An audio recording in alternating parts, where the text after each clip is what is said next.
हमारे नए गली न्यूज़ इंडिया चैनल को सब्सक्राइब करें और बेल आइकन दबाना ना भूलें। इसी सदन के मेरे पार्टी के अध्यक्ष असदुद्दीन अवैसी साहब ने हैदराबाद में लिखित में 2012 के अंदर सरकार को बताया था कि इसके अंदर कुछ बेईमानी की बू आ रही है। ये जो पैसा इकट्ठा किया जा रहा है 2012 से 2018 तक कुछ नहीं किया जाता है। 2018 तक ये महिला नौहीरा शेख 50,000 करोड़ रुपया लोगों का जमा कर लेती है। अब इन्वेस्टर्स दर दर की ठोकरें खा रहे हैं। प्रॉफिट तो दूर की बात है, अपना बेसिक अमाउंट हासिल करने के लिए। अब इस मामले के अंदर ऑल इंडिया हीरा गोल्ड विक्टिम्स एसोसिएशन बनाई गई। जब ये मामला कोर्ट के अंदर गया तो पिछले ही हफ्ते तेलंगाना हाई कोर्ट के चीफ जस्टिस ने वहां की पुलिस को कहा, सर एक मिनट के लिए, वहां की पुलिस को कहा तेलंगाना सरकार की कि are you hand in glove in this loot. वहां की तेलंगाना पुलिस को तेलंगाना हाईकोर्ट के चीफ जस्टिस पूछते हैं कि 2012 से 2018 तक तुम खामोश थे, क्या तुम भी इस लूट के अंदर शामिल है? अध्यक्ष महोदय, वहां के विसिल ब्लोअर जिसने ये मामले को, मंत्री जी, एक विसिल ब्लोअर जिसने इस पूरे मामले को उठाया था, आज उसकी जान के ऊपर धोखा है। शहबाज खान नाम का उसने पुलिस से कहा कि मेरी जान को धोखा है, मुझे सुरक्षा प्रोवाइड की जाए। तो तेलंगाना सरकार ने कहा कि 87,000 रुपीज पर महीना तुम भरो, हम तुमको सुरक्षा देंगे। 50,000 करोड़ रुपए का मामला है।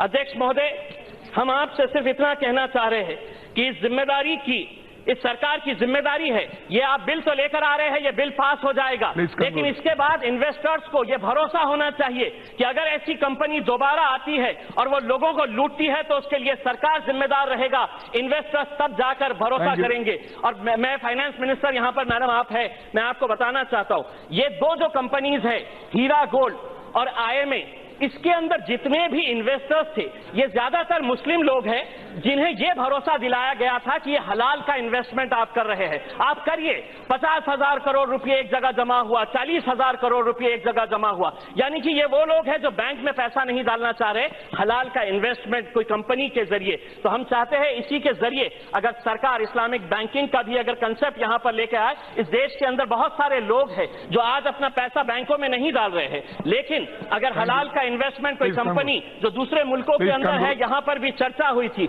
उसके बारे में भी अगर कोई गौर किया जाए। एक आखिरी सेंटेंस सिर्फ इतना कहना चाहूंगा, इस बिल के जरिए सरकार को ये बताना है इन्वेस्टर्स को कि तुम्हारी लालच कहां तक पहुंचेगी। Investors must understand there are no shortcuts to earning money and there is nothing called easy money. Thank you. Thank you. Honourable member Shri Saptagiri Ulka, Imtiaz Jaleel. Honorable member India। अध्यक्ष महोदय, Singapore based company Speak Asia 11,000 रुपये deposit करिए, हर महीने 4,000 रुपये मुनाफा लेकर जाइए। 2 साल में इस कंपनी ने 2,500 करोड़ रुपये जमा किए। हैदराबाद की हीरा गोल्ड कंपनी 35% से 40% मुनाफा कमाइए। अपने एडवर्टाइजमेंट में फोटोशॉप करके भारतीय जनता पार्टी के वरिष्ठ मंत्री, एक्स मंत्री सुषमा स्वराज जी की फोटो लगाई गई। फोटोशॉप करके दुबई के शेख की फोटो लगाई गई। लोगों ने कहा कि अगर इतने प्रतिष्ठित लोगों के साथ इनकी तस्वीरें हैं तो पैसा लगा देना चाहिए। कितना पैसा जमा किया कंपनी ने? तो 50,000 करोड़ रुपए करीब हीरा गोल्ड कंपनी ने जमा किया। बैंगलोर का IMA घोटाला, कितना पैसा जमा किया? तो करीब 40,000 करोड़ रुपए। राजस्थान की एक बहुत ही छोटी सी कंपनी लोगों को यह आश्वासन देती है कि हमारे पास पैसा इन्वेस्ट करो, 18 महीने के अंदर 27% रिटर्न्स आपको मिलेंगे। 2 साल के अंदर करीब 2 लाख इन्वेस्टर्स ने 200 करोड़ रुपए लगाए। ये लिस्ट अगर हम पढ़ने लगे तो बहुत इसके अंदर अंत ही नहीं होगा। अध्यक्ष महोदय, आज सरकार इस मामले के ऊपर एक बिल लेकर आ रही है, हम इसका स्वागत करते हैं, लेकिन लूटने वालों को लूटने के लिए कोई बहुत ज्यादा मेहनत करने की जरूरत नहीं है। एक कंपनी बनाओ, पॉन्जी स्कीम या चिटफंड की स्कीम चलाओ, शॉप एक्ट लाइसेंस ले लो, इधर उधर महानगर पालिका के 1-2 लाइसेंस ले लो, एक आध सेलिब्रिटी को ब्रांड एम्बेसडर बना लो। कई सालों से चल रहा है सर, Please, please. कई please, सालों से let him चल come in. रहा है इसका। We have no time, please. हम ये कह रहे हैं कि बड़े एकाध सेलिब्रिटी को ब्रांड एम्बेसडर बना लो, बड़े बड़े अखबारों में टीवी के ऊपर एडवर्टाइजमेंट देना शुरू कर डालो और लोगों को लूटने का धंधा शुरू कर दो। देश भर में न जाने ऐसे कितने सांसद सदस्यों को मैं बताना चाहता हूं, कई सालों से ये चल रहा है। तो ये क्यों चल रहा है? अगर हम ये सिर्फ कंपनियों को दोषी मानेंगे तो गलत है। अगर कोई दोषी है तो रिजर्व बैंक ऑफ इंडिया भी उतनी दोषी है, सेबी भी उतनी ही दोषी है, DRI directorate of revenue intelligence भी दोषी है, इनकम टैक्स डिपार्टमेंट भी दोषी है, पुलिस का इकोनॉमिक ऑफेंसेस विंग भी उतना ही दोषी है, जो इतने मामले होने के बावजूद भी खामोश रहता है। अध्यक्ष महोदय, हीरा गोल्ड कंपनी या आईएमए लाखों इन्वेस्टर्स करोड़ों रुपया अपना पैसा लगा चुके हैं। इसी सदन के मेरे पार्टी के अध्यक्ष असदुद्दीन अवैसी साहब ने हैदराबाद में लिखित में 2012 के अंदर सरकार को बताया था कि इसके अंदर कुछ बेईमानी की बू आ रही है। ये जो पैसा इकट्ठा किया जा रहा है 2012 से 2018 तक कुछ नहीं किया जाता है। 2018 तक ये महिला नौहीरा शेख 50,000 करोड़ रुपया लोगों का जमा कर लेती है। अब इन्वेस्टर्स दर दर की ठोकरें खा रहे हैं। प्रॉफिट तो दूर की बात है, अपना बेसिक अमाउंट हासिल करने के लिए।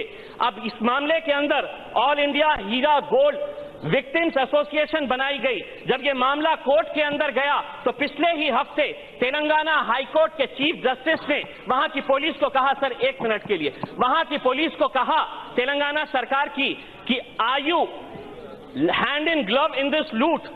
वहां की तेलंगाना पुलिस को तेलंगाना हाईकोर्ट के चीफ जस्टिस पूछते हैं कि 2012 से 2018 तक तुम खामोश थे, क्या तुम भी इस लूट के अंदर शामिल है? अध्यक्ष महोदय, वहां के विसिल ब्लोअर जिसने ये मामले को, मंत्री जी, एक विसिल ब्लोअर जिसने इस पूरे मामले को उठाया था, आज उसकी जान के ऊपर धोखा है। शहबाज खान नाम का उसने पुलिस से कहा कि मेरी जान को धोखा है, मुझे सुरक्षा प्रोवाइड की जाए। तो तेलंगाना सरकार ने कहा कि 87,000 रुपीज पर महीना तुम भरो, हम तुमको सुरक्षा देंगे। 50,000 करोड़ रुपए का मामला है।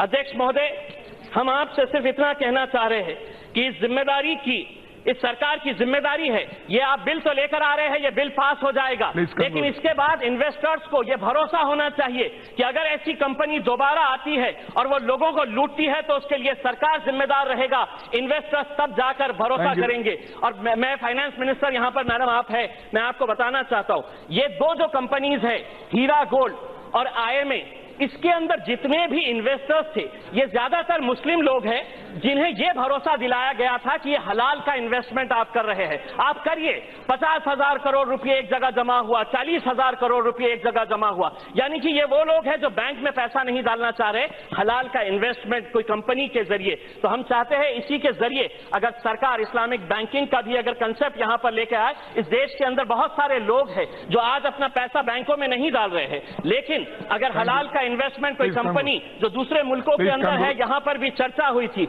उसके बारे में भी अगर कोई गौर किया जाए।